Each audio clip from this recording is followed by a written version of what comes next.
Welcome back friends. आज हम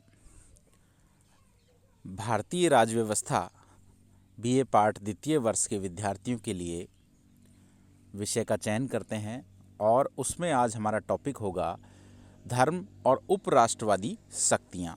ये दो छोटे टॉपिक हैं बिल्कुल कि धर्म किसे कहते हैं। ये एक राजनीति विज्ञान के विद्यार्थी को पता होना चाहिए कि धर्म क्या है, धर्म की परिभाषा क्या है या उपराष्ट्रवादी शक्तियाँ क्या है। तो ये आपके 5 नंबर में सवाल बन सकता है। उसी को कवर करने के लिए आज हम लौटे हैं कि धर्म किसे कहते हैं। तो सबसे पहले हम देख लेते हैं धर्म क्या होता है। धर्म उन विचारों और रीति रिवाजों का समुच्चय है जो किसी समुदाय के लिए आस्था और विश्वास का विषय होता है। पहली और इम्पॉर्टेंट लाइन जैसे आप याद रखेंगे, ध्यान रखेंगे कि धर्म क्या है। धर्म एक विचारों का समुच्चय है, रीति रिवाजों का समुच्चय है, जिसमें बहुत सारे कर्म कांड आते हैं जो किसी समुदाय के लिए, क्योंकि धर्म बहुत सारे लोगों के लिए अलग अलग धर्म लोगों ने माने हैं। तो उसी संदर्भ में किसी एक समुदाय के लिए आस्था और विश्वास का विषय होता है क्या, धर्म। धर्म अपने अनुयायियों को विशेष अधिकार और दायित्वों में बांधता है, उनमें भावनात्मक एकता स्थापित करता है। जैसे हिंदू, मुस्लिम, सिख, ईसाई, बौद्ध इत्यादि विभिन्न धर्मों के उदाहरण हैं।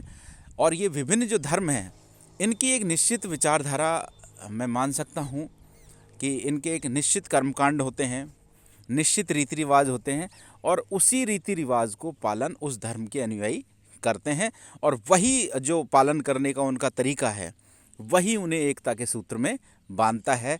जिससे अगर कोई हिंदू धर्म का आदमी कहीं अन्य जगह पर किसी हिंदू धर्म के व्यक्ति से मिलेगा तो उनमें एक भावनात्मक लगाव होगा और उनकी जो जीवन शैली है वो धर्म के कारण एक जैसी प्रतीत होगी। सुबह उठेंगे, पूजा करेंगे, तो ये दूसरे हिंदू अनुयायी की भी यही होगी। उसी प्रकार से जैसे मुस्लिम दिन में 5 बार नमाज अदा करते हैं तो प्रत्येक मुस्लिम व्यक्ति उसी तरीके से आपको कार्य करता दिखाई देगा कि वो अपनी नमाज 5 दिन में 5 बार अदा करेगा। तो इस प्रकार से हम देख सकते हैं कि धर्म विचारों का और रीति रिवाजों का समुच्चय है जो समुदाय विशेष को क्या करता है, एक सूत्र में बांधने का प्रयास करता है और एक दायित्व भी देता है जिसके वो पालन कर सके व्यक्ति। धर्म का सर्वोत्तम कार्य व्यक्तियों को नैतिकता, सच्चाई और आत्म संयम की प्रेरणा देना है। इम्पोर्टेंट है, ध्यान रखेंगे कि धर्म का प्रमुख कार्य क्या है। तो इसका प्रमुख कार्य है व्यक्तियों में नैतिकता, सच्चाई, आत्म संयम की प्रेरणा देना और अच्छाई और बुराई को तय करते हुए केवल सद्कर्म करने के लिए प्रेरित करना धर्म का कार्य है।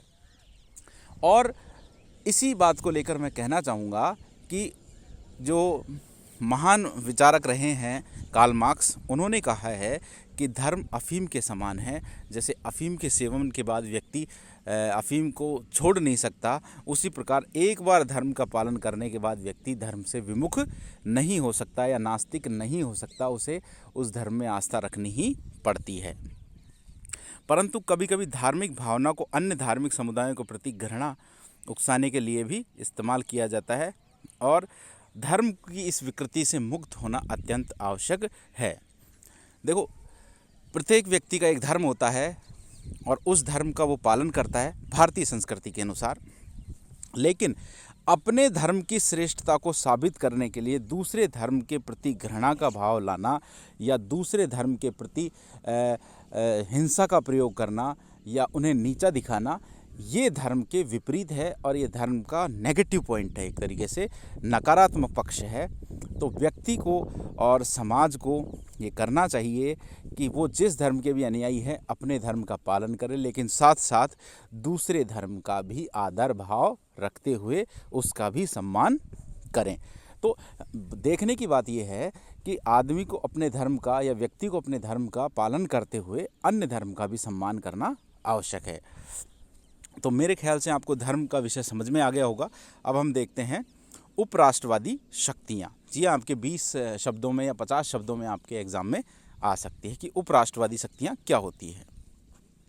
वह प्रवृत्ति जिसके अंतर्गत कोई व्यक्ति किसी राष्ट्र के भीतर अपने आप को किसी छोटे सदस्य इकाई जैसे कि जाति, भाषाई, संस्कृति या सजातीय समूह सदस्य के रूप में पहचानता है और इस आधार पर अन्य समूहों को पराया समझता है, तो यह प्रवृत्ति व्यक्ति को अपने संकीर्ण समूह के सदस्यों के साथ रहने, मेलजोल रखने, संबंध बढ़ाने या उन्हीं के को लाभ पहुंचाने के लिए प्रेरित करती है। अतः यह प्रवृत्ति सच्चे राष्ट्रवाद की भावना के विकास में बाधा डालती है। बिल्कुल सही है। अब आपको यहाँ समझना होगा कि उपराष्ट्रवादी शक्तियाँ क्या होती है। ये एक व्यक्ति विशेष की प्रवृत्ति होती है। उपराष्ट्रवादी शक्तियाँ क्या है? यह वह प्रकृति है जो किसी राष्ट्र के अंदर रहने वाले व्यक्ति के भीतर, जो किसी इकाई का सदस्य है, चाहे वो किसी जाति विशेष का सदस्य है, जैसे कोई हिंदू व्यक्ति है और वो केवल हिंदू धर्म के आदमियों को ही अपना सब कुछ समझे और अन्य धर्म जैसे बौद्ध, ईसाई, सिख इनको पराया समझे और उनके खिलाफ, उनके विपरीत कार्य करे, तो ये राष्ट्रवाद के हित में बाधा डालती है। यानी ये राष्ट्रीयता की भावना में बाधा डालती है। और राष्ट्रीयता वह चीज़ है जिसमें प्रत्येक वर्ग, जाति, समुदाय सबसे ऊपर उठ के केवल राष्ट्र को सर्वोपरिता दी जाती है, तो वो राष्ट्रवाद कहलाता है। और जब व्यक्ति केवल धर्म के आधार पर, भाषा के आधार पर या संस्कृति के आधार पर या जाति के आधार पर, इसमें जाति को भी हम जोड़ेंगे कि जाति के आधार पर केवल ये सोचे कि मैं ब्राह्मण समुदाय से हूँ तो वैश्य, शूद्र और क्षत्रिय से मेरा कोई लेना देना नहीं है और वो मेरे शत्रु हैं, तो यह सच्चे राष्ट्रवाद की जो कसौटी है उसमें बाधा डालता है कि सच्चा राष्ट्रवाद उसमें बाधित होता है। अतः एक राष्ट्र राज्य में किसी क्षेत्र विशेष के नागरिकों को शेष राष्ट्रजनों से भिन्न मानकर एक स्वतंत्र संप्रभु राष्ट्र की मांग करने लग जाते हैं।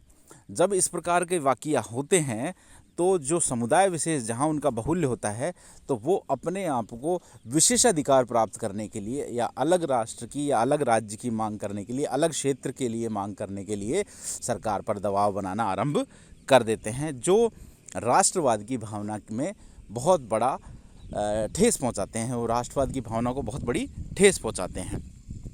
तो धन्यवाद फ्रेंड्स। मेरे ख्याल से आपको उपराष्ट्रवादी शक्तियाँ और धर्म दोनों के जो अर्थ हैं वो समझ में आ गए होंगे और नेक्स्ट टॉपिक में हम चर्चा कल करेंगे। धन्यवाद।